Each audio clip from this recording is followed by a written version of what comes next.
Hello, everybody. Welcome to Healthy Pickleball Podcast. Woohoo! I'm your host, Dr. Jim Weiss, and today, you've heard this before, but we really do have an incredible story with Nicholas Wade here.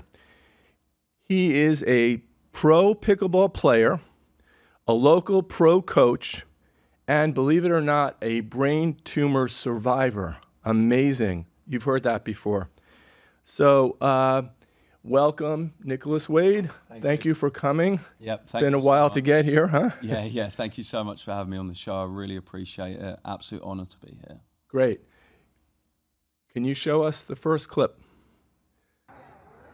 So this is Nicholas Wade playing pickleball now. He's on the left. Wow. Amazing. This is after he's had a brain tumor. Amazing.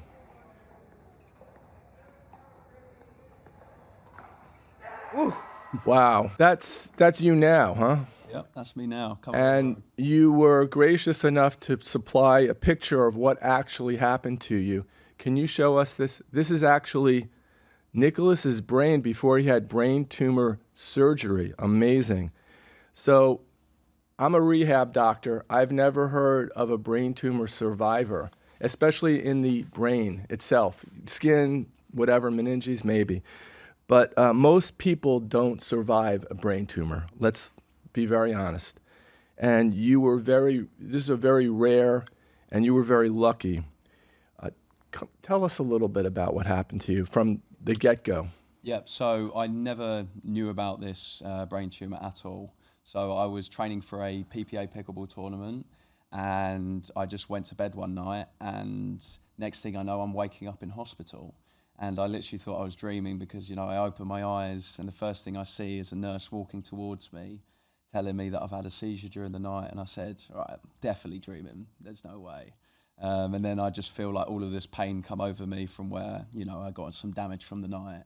And so had the seizure during the night and was told by the doctors to basically go get an MRI and find out what was going on. So did that really quickly and found out that I had a brain tumor on my right frontal lobe, just up here, which connects to the left side movement of your body. Show us that picture one more time. So the pointer is in the right frontal lobe. Yeah, it looks like a thumbprint almost. Yeah, that white spot right there. Right. So I've had that my whole life, but I never knew about it. It just, it was caused by a genetic mutation in my DNA, which grew until it got big enough to cause a seizure, basically. And basically, you told me that your wife is an RN, so she basically knew right away what to do for you, huh? Yeah, I mean, my wife is, an angel, my savior. She literally found me seizing during the night, leapt into action, timed the seizure, called the ambulance. I was in an ambulance, not very long at all. So let me recap this. You had a seizure. Your wife, who's an RN, basically saved you in a way. You went through surgery, and you survived, and you're here now. Yeah. Now, I heard it said by you about your parents, you said everything happens for a reason. 100%. What was the reason as you see it? Were you lucky? Yeah, I mean, I was incredibly lucky. And, I look at all the other people that, don't even make it past a certain age, right? And they have a brain tumor and they're way more unlucky than I am. So, I'm just super grateful to be here in the position that I can be in, giving back to the community. I just hosted an event out in Boise where we raised $20,000 for the American Brain Tumor Association. So, these things do happen for a reason. I wouldn't be doing these amazing things, helping people out, doing all these great things for society if I didn't have that brain tumor. Well, you answered my next question. How did it change your life? Yeah. You already answered that. Yeah, I mean, it was the hardest experience of my life, bar none. But saying that, I wouldn't take it back at all. It's made me into a better person. It's made other people around me into better people as well. And it's just made me give back more and made this world a better place as well. How did it impact your pickleball career? Yeah, it impacted it massively. I was just starting to get some traction. I was making some main draws, doing really well. And then all of a sudden I have this massive thing come and I think my career's over. I had a few people tell me that as well. Yeah. But you told me right after you had your seizure, you left the hospital and you played another pickleball tournament, correct? Yeah, so this is when you know you're a pickleball addict. You're a junkie, man. Yeah. So yeah, a couple of days after I had the seizure, following my doctor's advice, he allowed me to play the PPA, where I qualified through really tough matches, made the main draw, ended up playing Hunter Johnson and Wesley Burrows, had a great match, and you know, that was an amazing experience for me, you know, going through all of that stuff and still going out there and bowling out. But you told me before that, after your surgery, after that actually, you couldn't eat, you couldn't go to the bathroom alone, you had to have someone take you there, and you had all kinds of problems with your activities of daily living. Nicholas, walk me through what it was like to relearn activities of daily living.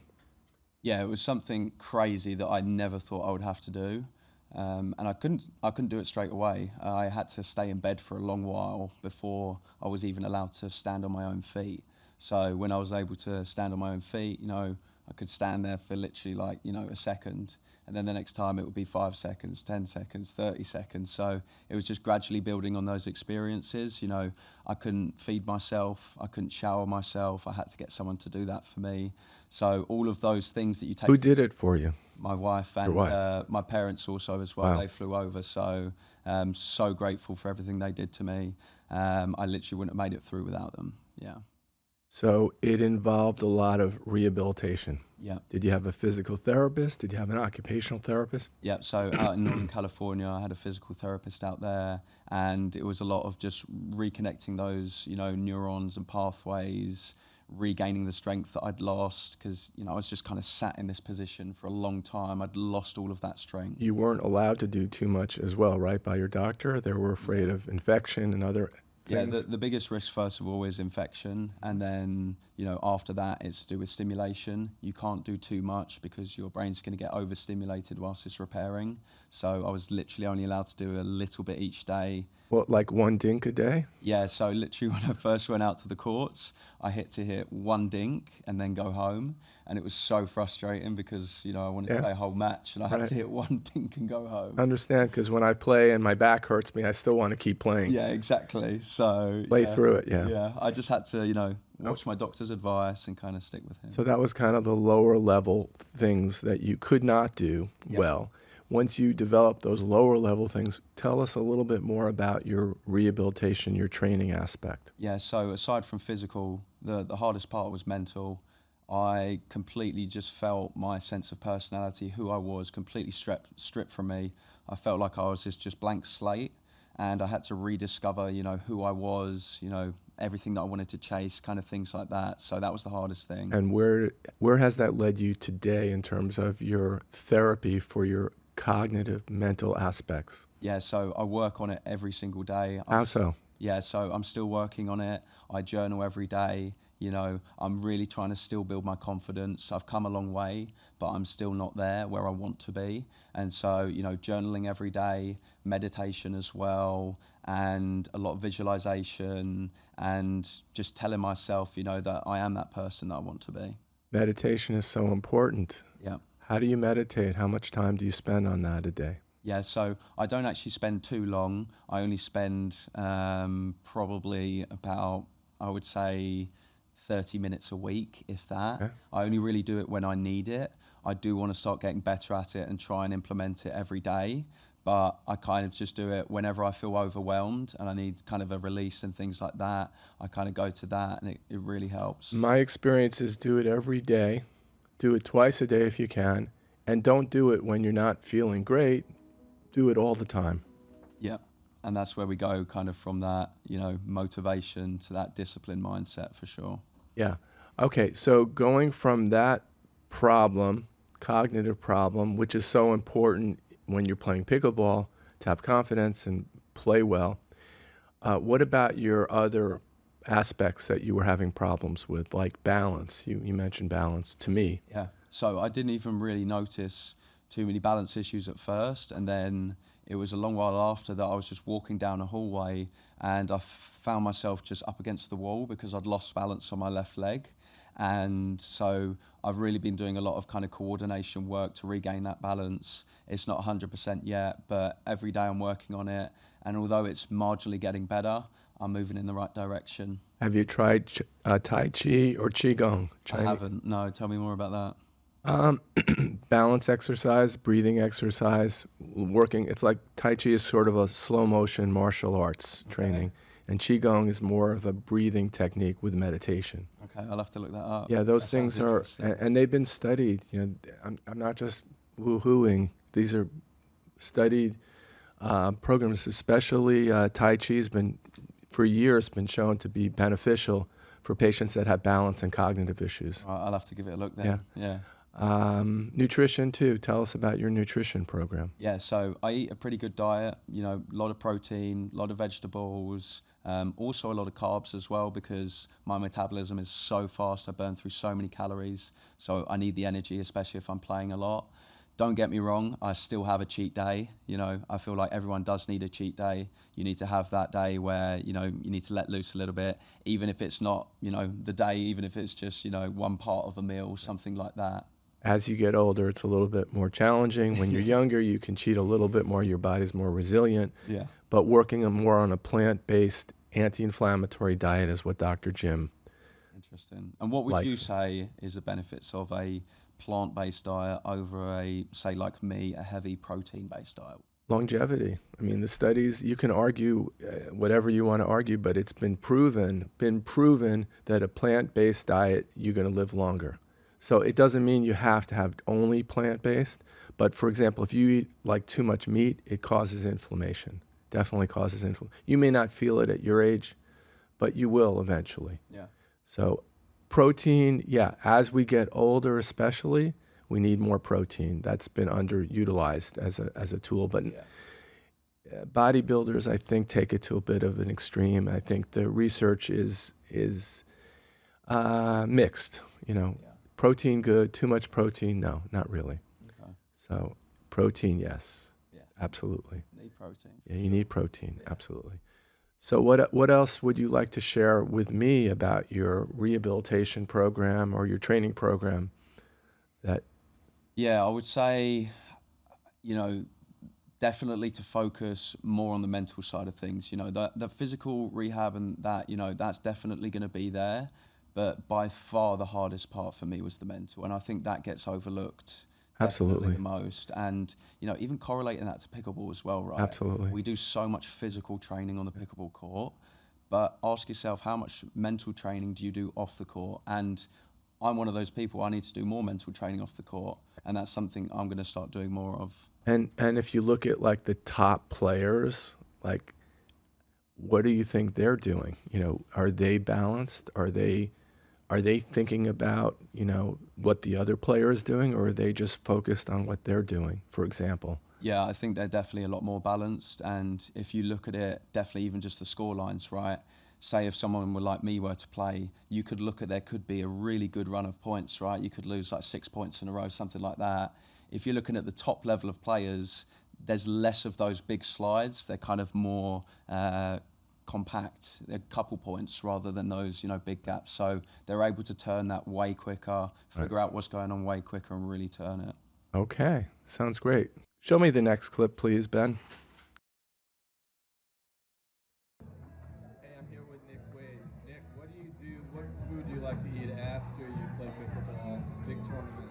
Yeah, so if I lose, probably pasta, lots of vegetables, punish myself with health. Then if I win, just burger and fries, baby, all the way. What? Burger and fries. So it looks like you're not having any problem eating now, huh? No, Huh, Nick? all good now, yeah. All right, Give me a cool. burger and fries, I'm demolishing that for sure. Okay, again, you might have said this a little bit, but I'm going to ask you again. So many people that I meet, I'm a rehab doctor, I'm a disability doctor, I do other things too, but so many people that I meet, they can't do anything after their catastrophic injury, or they're limited. What message do you have for them? Yeah, so, you may feel that, you can't do things at a certain point, but you've got to keep pushing. There were points where, I was going 20 steps backwards. There was a point where, I was having suicidal thoughts because I was on these 20 different pills that I was taking a day. One of the pills I was taking was a very heavy depressant, and I felt the worst I've ever felt in my life. So, you're going to have those moments where you feel like there is nowhere to go at all. And being in those moments, you're moving in the right direction because you're breaking down, but that's the rock bottom for you, and you can start moving forwards from that point. Okay. We'll lighten up a little bit and ask you, what is your routine on and off the court? What's your secret sauce? For sure, yeah. So now, I've really adapted my routine. After surgery, I was really struggling with some confidence issues and stuff like that. So night before the tournament, a lot of visualization. So, I stick the headphones on and I really visualize what it's going to be like for me dominating out on the court, winning out there, so that when I go out there, I make it happen. And also as well, putting my body in the best position possible, a lot of stretching the night before, making sure I'm getting a lot of carbohydrates, things like that as well. You play on the left side or the right side? Do a little bit of both, but I seem to be very dangerous right now on the right side. On the right side, okay.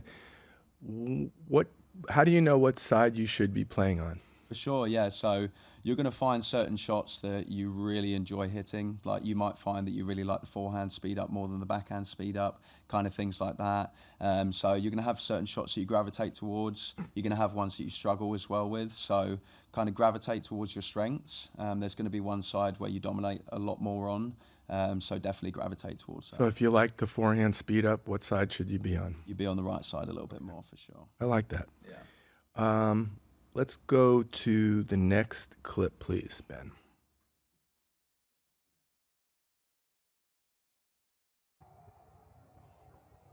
So that's a speed up there. Yep. And you train a lot of players, 4-0 players, 5-0 players. What is your recommendation? What do you usually tell what do you work on for a 4-0 player? Yeah, the biggest thing is honestly just consistency and decision making. A lot of the time they're starting to get the technique down, but what they do with that shot is the big question. And so, things like moving through the transition area and really taking your time instead of rushing through and maybe, not split stepping and just rushing up there and making errors, rather than really taking your time, waiting for the right ball and really making them work for it, Yeah, wow. I think you told me that yesterday. You put it into practice? Yeah, and also I saw you playing with some players that were at that level, and you were telling your partner, hit it to that guy because he's not doing that. Yeah, it's awesome to see, some of the different levels. Sometimes from an outside perspective, you can really see what works well, but sometimes some of those players can't really see that. So it's really awesome to just, play with them and then help them see kind of some of those strategies and how it works, really. How important are lessons for pickleball players? Yeah, I think, lessons in pickleball aren't stressed enough. In tennis, you see a ton of lessons and things like that. Yeah. But in pickleball, you definitely see people just go out and play a lot more games. And then they're like, why am I missing this shot? Why am I doing that? Why don't you go take your first lesson? We'll figure it out, kind of things like that, really. And then you get bad habits and you keep doing them over and over again. What about a 5-0 player or 4-5-5? What do you focus on with them? Yeah, so I think, again, a lot of the things kind of correlate from consistency and decision making. Mm-hmm. It's just on different levels, really. So kind of going more from the technique now up to higher level thinking and decision making. It's now about, which dinks and things like that can you hit to create different types of pop-ups, finding different spots when you're hitting speed-ups, returning to different areas. So it's kind of like higher level strategy and kind of things like that. Anything you want to share with us about you? So, things outside of pickleball, I would say, I love nature. I love doing things outside. I love going to concerts. Love my dog as well. Shout out Macchiato. What kind of dog? He's a golden Aussie doodle. So, oh, beautiful. Yeah, he's a great boy. Does he bark a lot? Aussies bark a lot, right? A little bit, yeah. But he's more of just loves lounging around, hanging out and stuff like that. Are you his favorite? Oh, for sure, yeah. If you ask my wife, she's going to say different. But, at least I think so. Okay. How do we reach you? Yeah, so if you want to reach me, best way is to go through Instagram, @NicholasWade_PB. You can also find me through YouTube, the same handle, Facebook. Just type in that handle and you'll find me anywhere. Great. Okay, and if anybody wants to find out more information about my podcast or Nicholas Wade, you can reach me at healthynowpodcast@gmail.com. healthynowpodcast@gmail.com. One more time. healthynowpodcast@gmail.com, or you can always reach me at office@stemcellcenterhouston.com. Thank you very much, Nicholas. Nice to see you, man. I'll give you one of those. How do you hold your paddle? What's your... Yeah, so this is honestly the way you do it? A big debate right now as well. So before, I was like a lot of people, I was choking down on the paddle all the way down here.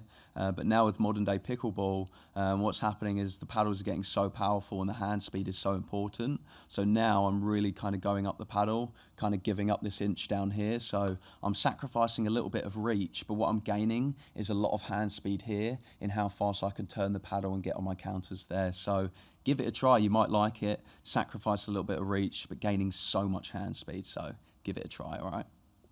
One finger or two fingers on the paddle on the back, or One finger or me. not? Yeah, so if I've got two hands, definitely one finger on the paddle for me. Kind of feels like I'm a bit more connected to it.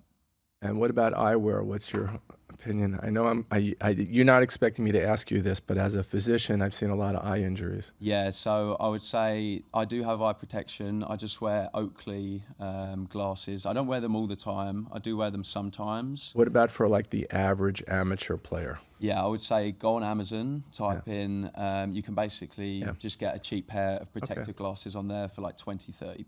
Yeah. Thank you very much. Thank you so much for having me. Absolute pleasure. Have a great day. All right, you too as well.